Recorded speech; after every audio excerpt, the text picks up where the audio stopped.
Yet tukomyewo ku yet another edition. Muzei chenjagala tufocusingeko ka segment kano kagenda kuba kaddakiika 3. Abantu bangi bavuddeyo ne bavuma Catholic Church.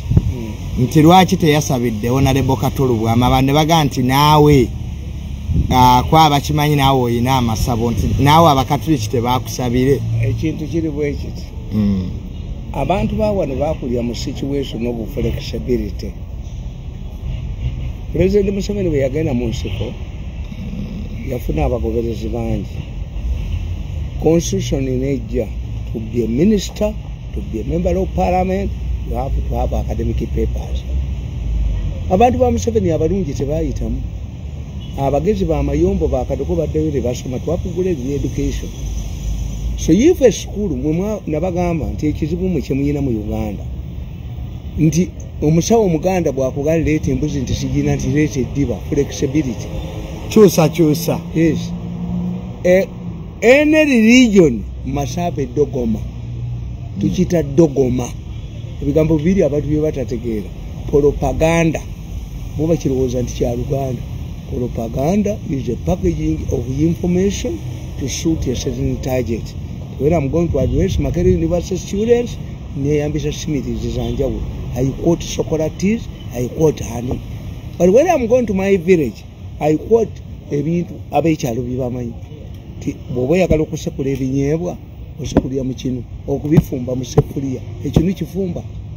Boboya Kalokuzi Ketoke, Garcia, Negacia Comedy Nyumba, Boboya Kalokutindo Omuga, Lete and Coma Comerera. So we use Kakati Catholic Church, no Siram, we na dogma, original, a dini yaja Bukatulis.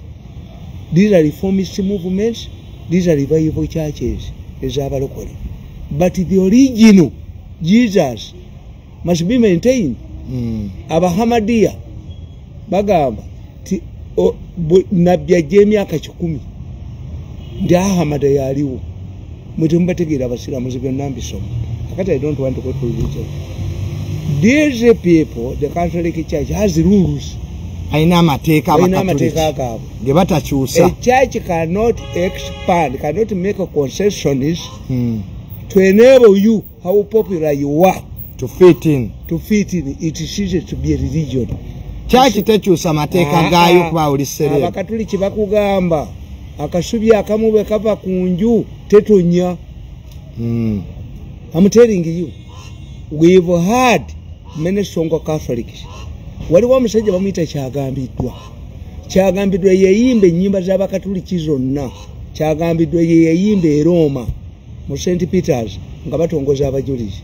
Kyagambiddwa yayingira Obusiraamu yafanga mbwa. Abakatoliki tebamusabira. Ekibi kimu kyonoona ebirungi bye wakola.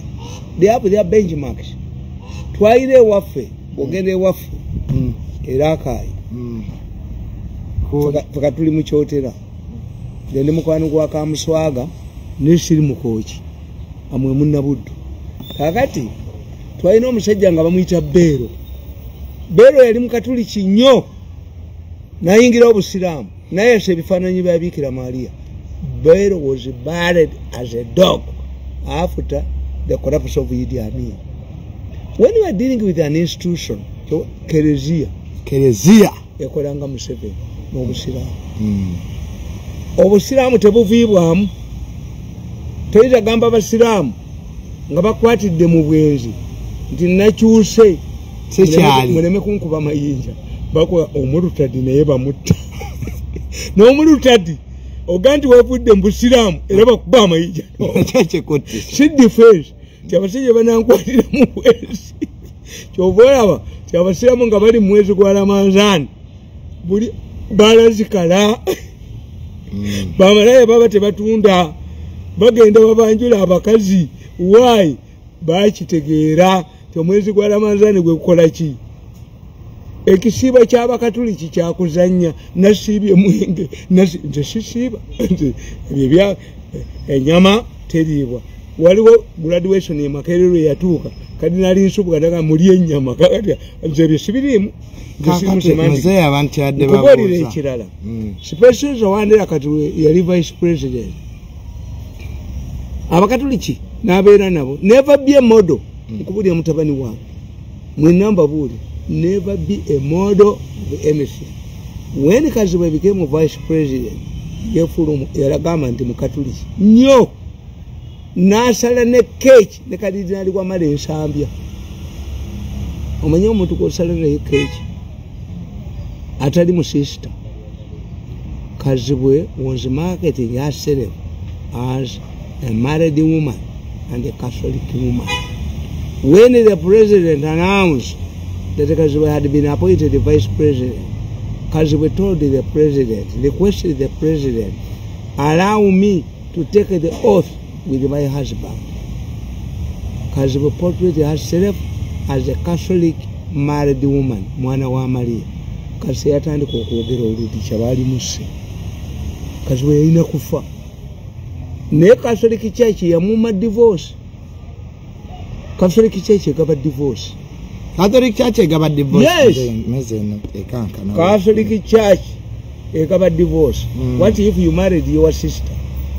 The way you are talking, that you ina abaana bangi tujja kwewasa. Temuli yanjula wange. Muri ekola ebyefujjo naye temujja kwewasa. Kuba temweme. Abaana kinana muomo. Kakati nze nkubulya ne gamba. Catholic Church yina dogoma. Ina byetakyusa. N'obusiraamu buyina dogoma. Ate obusiraamu bulimu a detailed. Waliwo akatabo akayitibwa the Bible, the Quran and the science. Oyingira busiraamu. Kasola bakatabo ako njakka kuwaako. Naye obwongo bukyali wansi. The Bible, the Quran and the science. Omanyi lwaki enswera bwengwa caayi abasiraamu bagizaamu.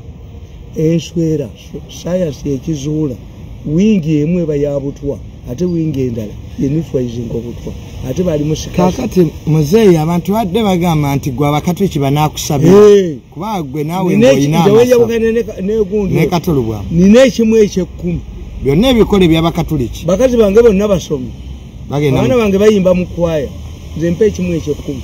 Walalabyeko essabo lyange nze kanisa eyange y'amategula temulimu mafumu temulimu ki nsinzizaamu Katonda. Gwe essabo lyoyina lyakusinza Katonda. Mutendereza abajulizi nange ntendereza bajjajja. Kati gwe abakatoliki banaakusabira. Kankubulire omanyi bagamba mbu ayogera nnyo ebyewaka. Beni omumanyi Beni omuyitaani muganda wange tebajjangako waffe kusomerawo sapule. Beni najjayo ekibba ekijjudde sente nga banoonya gundi banoonya chenji. Beni yabagamba mu byawongo bya dadi mulimu sente n'akijjayo ekibbo nga kijjudde bwe kiti. Kakati nze ebibba ebyo mulimu sente. Naawe waddiranga oluti wakwatanga oluti n'olukwata bwoti n'obba mu sente mu bibbo naye wabibbangamu. I look at the essence. What the Baganda wanted to have money in the house. Ebibbo byakutereka ebibbo bibeera mu sente. Nze mbyewolamu n'engula emmotoka miliyoni 4. Ebibbo byange bigagga. Bibeera mu sente. Kati Lubaale tajja n'azitwala. Atazitwala wa? Tuzigulamu bya nnyanja tuzigulamu malaaya. But the money remains there. Kugula kanzu kuba kukula baakyalo ne bajja ne balya n'okola saddaaka. Kati gwe amasabo g'oyina gakusinzizaamu Katonda. Kyoba abakatoliki bajja kukusabira. Nze bajja kunsabira. Ate gwe ebyeddiini byonna obikola. Endobolo ogiwa, ekimu eky'ekkumi okiwa. Ga gundi. Omwange temuli gundi temuli essaba eryange. Mwere muyita essaba nti kusaba. Kyaki eyange y'amategula. Si ya ssubi. Erimu kateni z'amaanyi. Erimu namulondo okwentuula ne namu. Eyange Molesium, tukita Molesium. Mugenda kubeeramu ebitabo byange, mugenda kubeeramu buli kintu kyange kyonna, mugenda kubeeramu buli kimu. Kati abakatoliki tebalina kye beekwasa. Ate batya. Kamba buulize. The old church rejected all African liturgy. The original church demanded liturgy. Tebyava ewaabwe e Roma ebiki. But Papa John Paul, because he came from Poland, had a different view. Omanyi nti ensasi zakubibwa mu St. Peters nga batongoza abajulizi. Why? Twasuze mu nsasi olwo basamize. Ensasi is an instrument of music. Ensasi zikubirwa mu church. Twali kuzennanga kati nze ensasi zivuga kwacha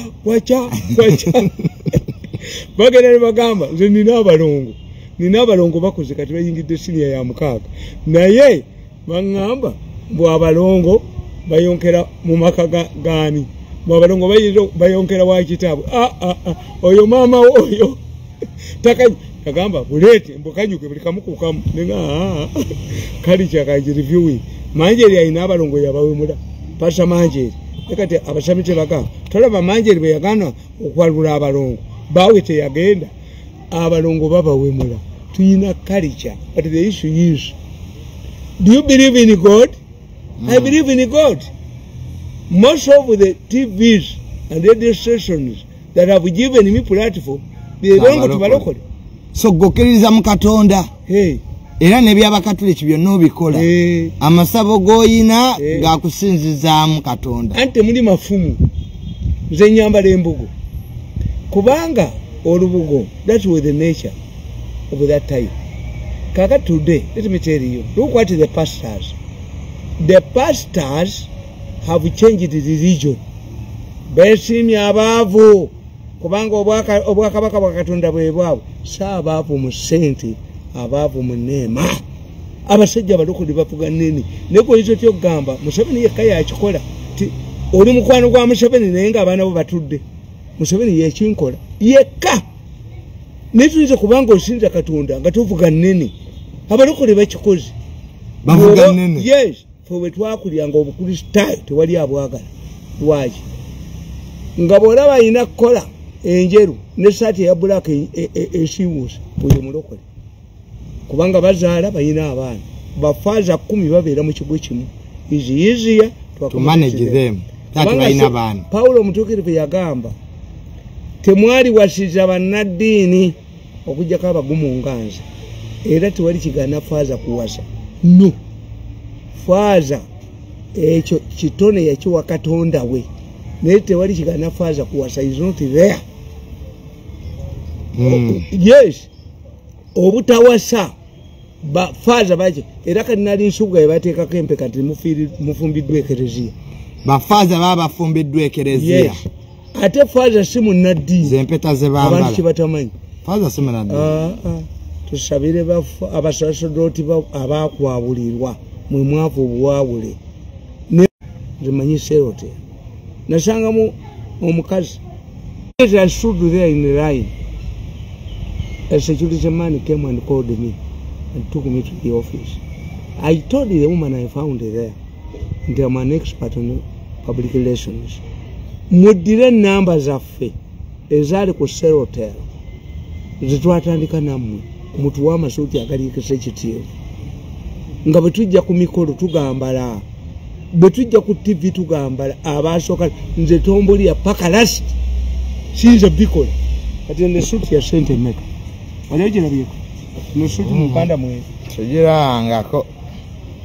Ono designer. Era mu Uganda tweza gino yano gikola ki? No gifuna. Amasuti ga muhozi kwe nyambala ga bukadde busatu girabe duka.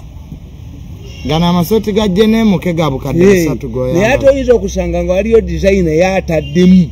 When Muhozi becomes the president, he will be his designer. Buno obukofiira Muhozi ampa sente. Buno Muhozi yali ampate ku sente. Does Muhozi knows him? Does he know me? Try to get a call 1 to 1. In an investment. Muche mutamanyi. President Museveni. Bategera nti agenda kuwangula olutalo. Two things happen.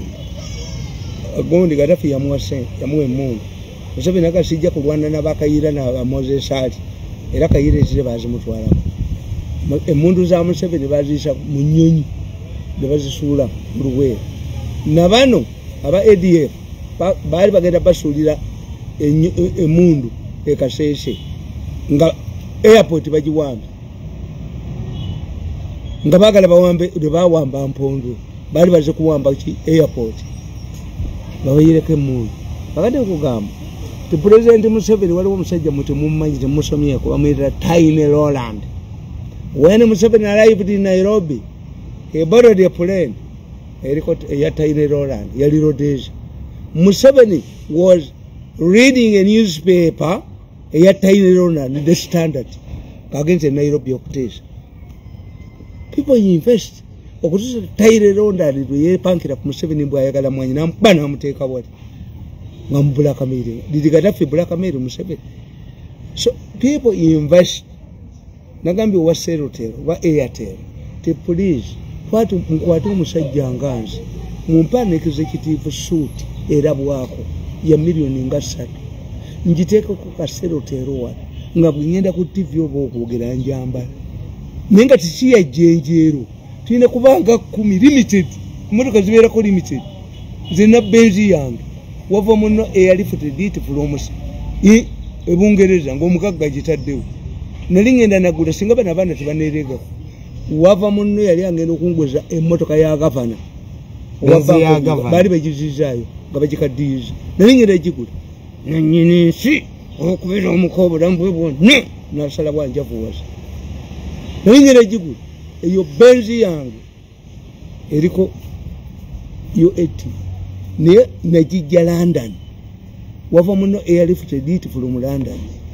Naye bweba eri ku ttaka tine kyekola tebalattaka tekuba nakadde ebo batoyambadde yeetandikira ku kolasi kyola sinza gitunda no eriyo ey'omuzimu gwa taata eya Brown eya muzimu gwa taata omusajja yagikwata wa traffic namusangamu omusajja mukulu ate taata ayogera Oluswayiri yakube mundu ebbama yaliwa taata wange yakolanga mu signal department era he ended up in Kabale ngali mu post office serikale nze negimulekera mutoto wake anakimbia mutoto wangu yuko wapi mugwegwe n'enkofira mwali mutoto wangu yuko wapi mtoto wangu anakimbia kwa nini anakimbia kwa nini mzee tunapeleka huko kwa CPS peleka mimi bagenda okulawanga musajja mukulu wajibu yedukemi sinte n'engalabi okudda ku CPS nze ye motoka kasoji kwata ntokole nyumu serikale yeito wekitalo akwate motoka benzi ya tata ajikwata ajirabe ajuvemu kati jajja wamugulira benzi anti kalombolombo ka family omuzimu gwa mujja kungulira motoka eri omulembe muzeyi bona abato kyaliwo omuzimu go tunogulira benzi nagulira omuzimu tata wange benzi so kalombolombo ka family era bazukulu be bagivuga bokko mukazi yagivuga katono emutti kibuli muzimu tugugulira benzi ekyo kyentadde wakakuzi gundi kitange namugulira Mercedes Benz omuzimu go wagulira siyinza kumujja mu kabuli njizimbe the only figure I can do is this one n'ekintu ekyo kati namwe mujja kugula emmotoka eribeera waawo is a challenge to you people nabagambye ntaata waffe bwe nabadde njogera ku mukolo gwa muganda nabagambye ogwa mukolo wa tiwaliwo ebintu ebijja mu family taata waffe yayina malisholi nga ye musirikale we ng'akwata omusolo gwa kabaka okukamala obukamazi paka lwe yakwata omusambo wa malisholi n'adduka malisholi namusangawa lyumba e Rwanda mu lutalo nangamba oli mutano wa Mirundi nti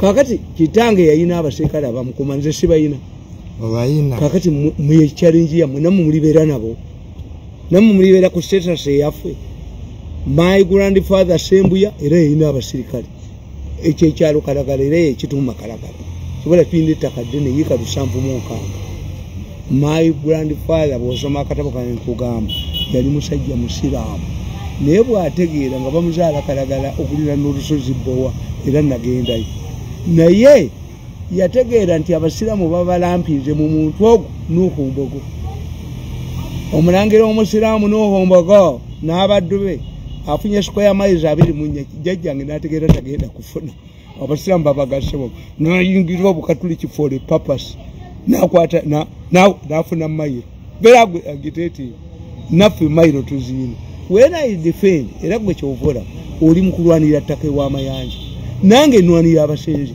but we are landlords tata waffe yayika 706 ne aluyina mu Buganda kitaffe yalika ettaka eririnanye kaliisizo eddame lyange ekyapa kyange kubanga sembuya nekiddukanya basalagananga mu kaliisizo saidi eno yaffe era yakiddukanya naye olaba tugoba abantu mutaka ne mukulu wange yali alipima ng'apima alabe gundi boundaries abasajja bewaffe bamugana naye gwe jjajjawo yatuleka ukirawo yatuleka kuba bewaffe baluku abaziba benyini abakusola eddala temutabalanga abantu bewaffe kali muzeeyi eyo nga tuvuddeyo tukulisaayo abavudde ewa Kato Lubwama okyogedde bulungi nti Catholic Church tejja kyusa kiyo tebendinga mateeka gaayo kugamba nti akasubi kamu bwe kava ku nyumba tetonya so omuntu yenna asobola okuva alowooza nti bajja kusabira abakatuliki olwa popularity yo olw'amawulire kankubuulire abakatuliki balina esakalamento baliyita lya penitensia okwejjusa penitensia ile sacramento ery'okwejjusa Ukarisiti yeno yetufuula abazira Ukarisiti yeno nga tulamaga ku nsi Ukarisiti ne penitensia kwejjusa naye kabaka yalaba mukazi we n'abagereka ng'ava okwejjusa kufaaza n'ategeeza wejjusizzaaki era abasinga obungi abafumbo balya wosti ejja kubookya lwaki benzi naye omwatya munne nti gwe lwaki tosembedde ate ffe baali batusomesa obukatuliki baatuga nti omusiraamu yakwata wostiya n'agitwala ewaabwe yavuuka omusaayi n'eremera mu nnyumba nze nakulya ntya wostiya let me tell you ne bwe ntambula ebweru olunaku lumu nagenda e Germany nengenda mu kyaki out of idleness nga sirina ekyakkola nengenda mu kyaki okusoma baasanyuka omusajja nantwala newe ne mukyala we ne banhosting you speak good English naye abajamani baali bamanya oluzungu nembaga nti ewaffe oluzungu lwajjayo tulutandika tuli mu primary but you speak very good English baleta n'omusajja amanya olungereza nebanga why did you go to church mu Bulaaya zirimu bakadde church bazikuba ku nyondo mu Rome mwalimu Ekelezia emitwalo 15 musigaddemu ebiri abantu tebasoma abazungu tebasoma religion gye yava tesoma abazungu tebakyagenda mu church no naye mu sakalamento lya penitensia kabaka yalaba mukazi we n'abagereka ng'ava kwejjusa n'asuspectinga nti yejjusa kubanga ki yayenze faaza baamutta kabaka yatta faaza atayogedde kyava kwejjusa ekyokubiri ekibuuzo abantu kye babadde babuuza nti ye kabaka nga bamusabira Ssaabasajja kabaka eyangirikani kyaki si Catholic Church Anglican Church era bwete bwe yatandika contradictions nti Ssekabaka Henry owe-14 wa Bungereza yawasa mulamu we Deuteronomy nagambye muwanga jjo nti abasoka temugenda genda mu ggulu Deuteronomy bosoma Bible ngene musoma akatabo kaite man of all seasons kakati Ssekabaka Henry owe-14 asikira namwandu naye nga Yesu bamubuuza nti baafu omusakazi omu yafumbirwa abooluganda 7 mu ggulu ali bawaani n'abagamba mu ggulu teri sex yenjawulo yaffe n'abasiraamu abasiraamu bo bakugamba nti kakati muzaata bamuwadde omukazi omulala omulungi ayina amabeere agatakaddiwa kakati noono yaani ono mulamu wange bamuyitani Kulusuumu naye alina okufuna omusajja omulungi ku nsi kuba ne muzaata baamuwa kakati bw'obuuza Jesus eyava mu ggulu ali sikantable eggulu y'information dwali ku Deuteronomy obadde yes kakati nkugamba nti Deuteronomy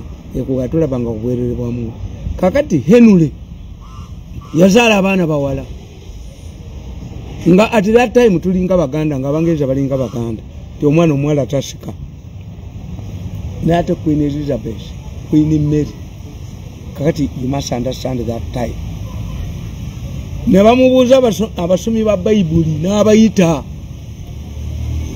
n'ababuuza lwaki sizadde mwana mulenzi why am I condemned abasomi ba Bayibuli ne bamugamba Deuteronomy omukazi gwe yakugaana okulaba obwerere bwe mulamu walaba obwerere bwa mulamu togenda kuzaala mulenzi God has punished you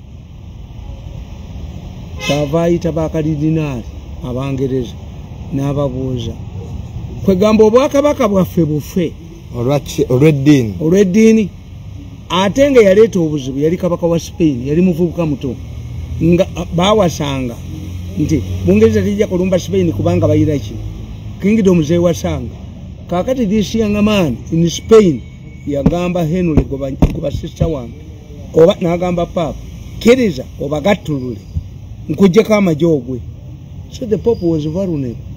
The Anglican Church Henry yababuuza kardinali papa we Vatican tavamba kardinali Katonda yamulonda nibafaza obutawasaba kardinali bawasanga nibalwanira obukulembeze abayitali bafuka Catholic Church emyaka 15 nibatandika okukyusa kakati nkugamba Catholic Church n'obusiraamu biina dogoma tebikyuka naye kyobalaba nti Catholic Church Anglican Church yereetedde obuzibu ekyusa amateeka kuba ekulirwa muntu.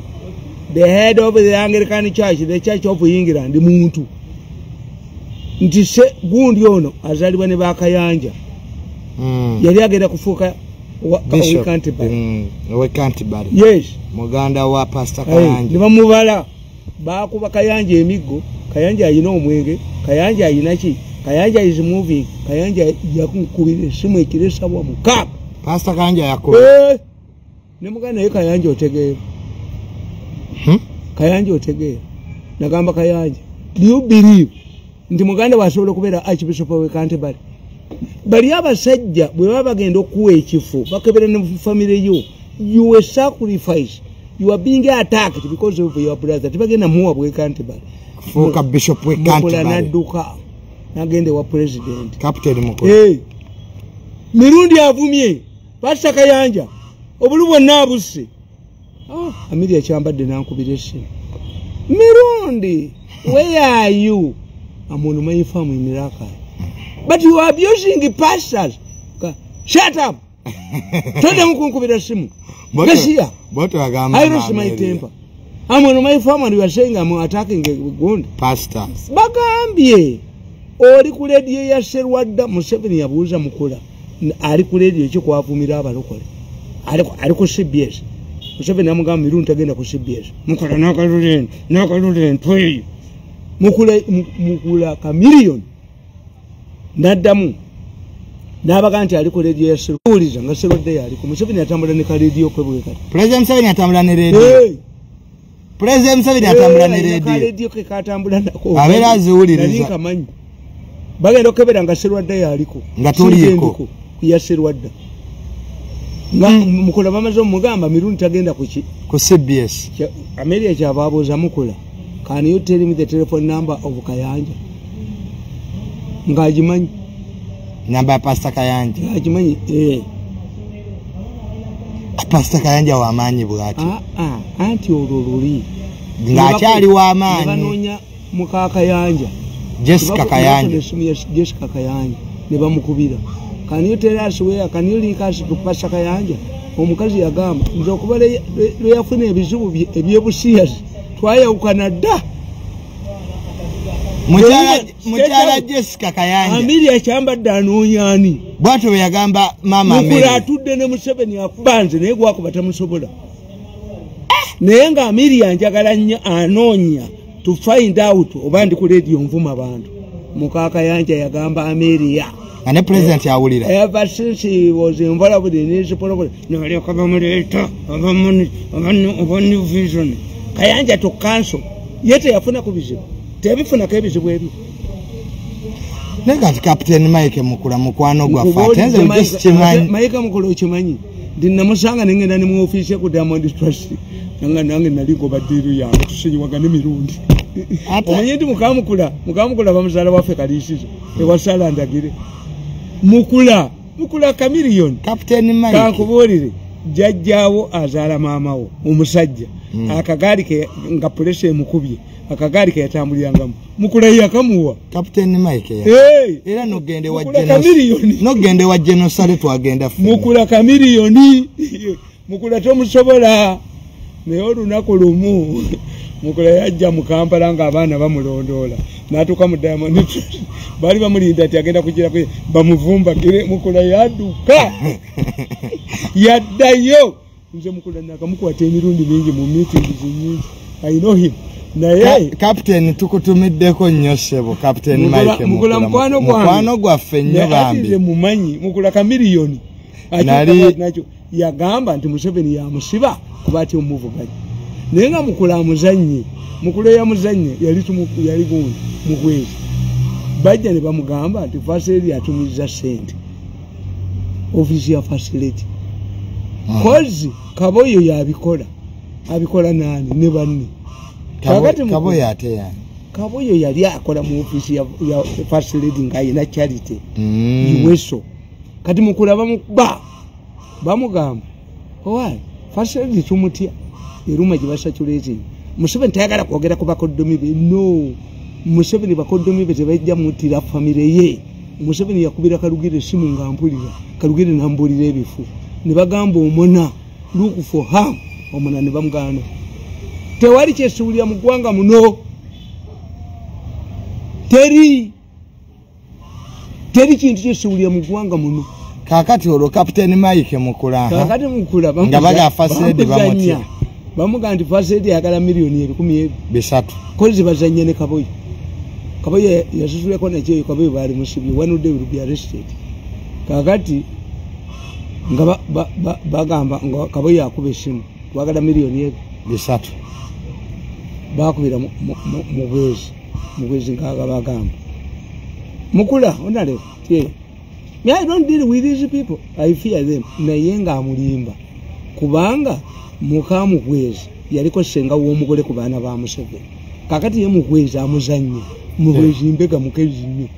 Zaire nteli. Mukajje no mukwezi. Yaliko senga w'omugole ku baana ba president. Yes, nga Kajubiri bawa amuganyo okuvayo Germany. Era Museveni muganda wa president onabere Germany. Muganda kujja bakita Museveni nanyiga. Yachogera ne mulumbi. Gati mukula nagejja nkamutuka ye yadiringa n'omukazi. I'm the only person who can handle the facility. Kozi bamufateninga bamukube mukula bamukubira esimu bamukijikubide ku machesa awezi tibagala miliyoni bikubye bisatu kati bamukubira esimu bakugondi bakubira mukula esimu olweggulo Kaboyo. Is it Honorable Muhwezi? Honorable Muhwezi's office? No. Mike Mukula. Yes, inform Honorable Muhwezi that there is a meeting in the State House at 4. Now you people, when you call us, you keep us there. We do what? Mukula wuliza. Basivi mbwa jinywezi. Mukula alowooza. Kakati Muhwezi kyava mugamba. Jeno Muhwezi. If Mukula yamugamba, we have 301 nga facility office yezaga, and you are going to State House. Genda nazo tezatuuka.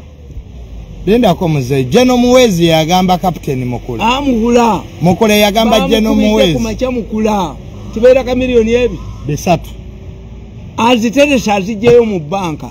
Kaboyo akube esimu endala. Akubira Mukula nga yefudde ntamanyi esimu ya Muhwezi. Muhwezi ajja bamuga nti eriyo meeting mu State House. Genda ne sente zo. Mugamba Mukula lwaki togenda nazo. Obusiru bwa Mukula teyasaba lisiiti. Yagenda bugenda. Navuma Museveni no. Nze natula ne Mukula mu office ye ne roya we. Nasoma ne muga nti Mukula. What is important is not what you are telling me. What the other side has. Baliche bakuyina. Ate Mukula nagwa mu nsobi. Oyo ogola ngaba abasajja babalamuzi ensobi ze bagwamu. Ogola yayina sekitale wenga muganda nga ino Luganda kwani kumukula. Nga bagala bagobewo Muhwezi yakitwali. Muhwezi mugezi nnyo. Okitegedde. Kyobola banti oyo ogola. Muhwezi bwagenda ya mugamba. Look into the camera and apologize to Uganda. Hey! Mukula nevu. Muhwezi nafayo. I'm not supposed to yell like you. When Uganda wanted the liberation, I participated. Where were you? Olikuwa wapi? Nzenga byonnambi manyi. Olutalo lwa justice lw'omulamuzi ogola. Oli wono awija agenda okudduka nga akatambika fulumye. Awe lwali lwava. I want to know that. I don't baganda good at business. Westerners are fools and nezikiriza ne mukulu situkezikanyiza. Mzee ekyo tukireke. Akatambi kagenda kubwa. Kulwa bulungi bw'eggwanga akatambi tukaleka kubanga nalabye abanoonya kisaake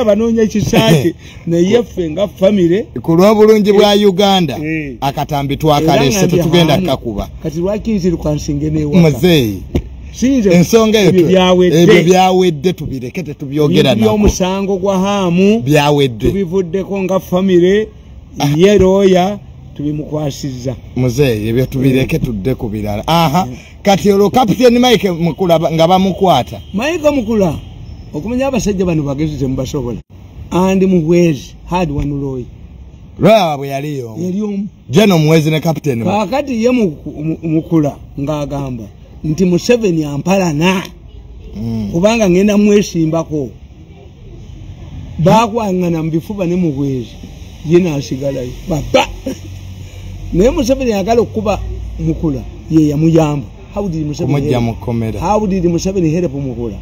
It was a review, not an appeal. When you appeal, the judges, the higher court only reviews. Did the lower court, did the land judge error? Museveni yakwata ampanga n'amuwa sente. Never review him. When you get a review, you bring in more evidence. If it is not a review and an appeal, you depend on the earlier one. Review, you bring more evidence. Yes. An appeal, evidence eryesigala. Nebagamba nti esente yaleeta zali milioni 2 ng'obwe emitwalo 5 bwe biki Museveni helped Mukula yali amuvumira mu kukomera. Kale situgenda kusukkawo wano otunyumiza ku lutalo lwa Captain Mukula ne Geno Muhwezi. Ngakubanza ate. N'ate n'omugenzi Mayombo yali mukwano gwo nnyo. Mayombo yampita wanudde nanga Mirundi have a problem. Nze am a highly intelligent man. Kituufu. Mayombo n'angamba nti obuzibu ennina obumanyi. Museveni angambye okubuuliriza okutta Kijana Ngoma. Naye the prime suspect is omuhiikirwa. Ate omugo yali muganda yali mwenyina wa Mayombo. Mayombo ne muganda Museveni bwati bwakola. Bring the facts. Steke ku meza. Era Mayombo yangamba nti omusajja eyatta Kijana Ngoma ali holed up in Kigali hotel. Era ye yatta bano ba Mirindi. Ne wange yattayo Kalyango. Kuyo muhikirwa turunze namuwona.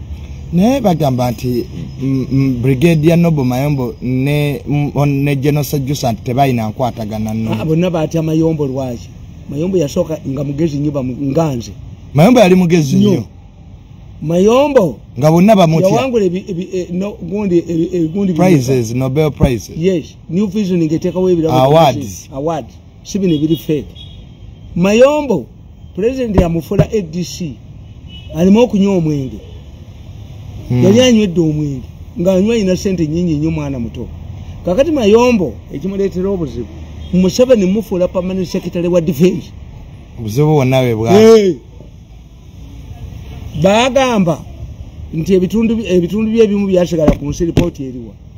Bya Mayombo. Nange bwendi. Ne report ya Mayombo These people tebagala ali brain nga tali mwanda wezaabwe. Kati si Museveni. Mayombo identifies good people, highly intelligent people. We bamufuula permanent secretary wa defense. Wali wat atabagezi mu Uganda. Kali bano na ba General Sajusa enkwatagana ya si yoyo. No. Mayombo bali balaba omutola asobola okufuuka president. Omenya abatole bakakiwuja omutola yakiwonera awatone nnyo. Yali gundi Edward Lugumayi. Okujjako lule Museveni yakimulemesa. Abatolo tebafuganga kugwanga. Mayombo yali omutola asobola okubeera president wa Uganda. Tobola bakakati ono gundi era naye bajja mukuba. Ani. Ono Geno gundi oyo yageze Somalia. Geno Muhambwe bagala mukuba Muhanga. Baba bagala kuba Muhanga. atenga chechi muko andi kubiye mutoro era mwenda yagamba mwenda yali mu meeting emwe n'abaganda tibo mulaba abatoro mutuyita basiru musajja tayangwa ijatuno jole nusu ebyo kabandole tibya abatoro kakati kankubulire kisembayo ekisembayo tuwunzike abasajja bano buli bakola loss eba controlling amawuli I think they suspect timumbere gundi ya mujye mumbere kabaka we she I've been saying and I can repeat it here mumbere sent emissaries to me omumbere yakusindikira abantu yes ngakyali mukomera kabaka we kasese ayagala nze ne Kardinali Wamala I don't know how Kardinali Wamala came in era omuntu gwe yantumira nageze egulo ne mugamba temumbere akyajjukira namwerekere kasese I told my allies in the government temumbere wants peace agala mirembe agala kwogera nebaka is it true tie kasoke tumutesting the person who went to meet Mumbere dressed like a medical doctor to beat security I'm telling you kabaka Mumbere yakutubira abantu gwe ne Kardinali Wamala ngagandi nze ne Kardinali Wamala gagala kutesa na government abikoye era bamutadde Mumbere bamutadde mwekiri baraga bawin 2 ICC investigated the incident in the Mubiri nebakizula they were armed people mwalimu abali armed the UPDF was exonerated but for me I know a setback is good okuvalira kola Buganda rayoti onazunga buzu yabadde kola J22 32 billion namukubye ne mujjo kale nola bakakolwa ngatakalira Misiri kaddu sene kaddu kake kukumye kadnaka bene kajjawo nakuba akajimbamu ninamboze ne bamujimbamu tozanyisanga state mwana wange government bajizanyisa Museveni si state Museveni is a kind man Museveni is a reasonable man ne omulamuzi bwagandi bakuhanging Museveni yahanginga Sebirumbi na hanginga gundi abo kusema mu chacha awanika kalaba Bush baina ba champions era Bujingo agenda kubeera champion wa president wa Uganda Pastor Bujingo I can predict nani oyo yakonye ku Bujingo kuliko Nsimbyerala muwala wa Malije yagendanga anadda omusajja yaddira muwala we omulungi ennyo ku kyalo gwe banoonya namuteeka mu Obujingo lyejinje gumu Bujingo kitegeeza jinje gumu oba mu Lunyarwanda Obujingo kitegeeza nga Katonda bwe yatonda omuntu namu assembly so Pastor Bujingo agenda kwera president wa Uganda muzeite sinyo nga yakubwa ttaka kandi yamukuba namujjawo Babuloni ngakigudde Babuloni ngakigudde mukiduke ekibuga wasenyo nga baddukayo kakati toilet za kakande ziwa mu mutwe gwa Senyonga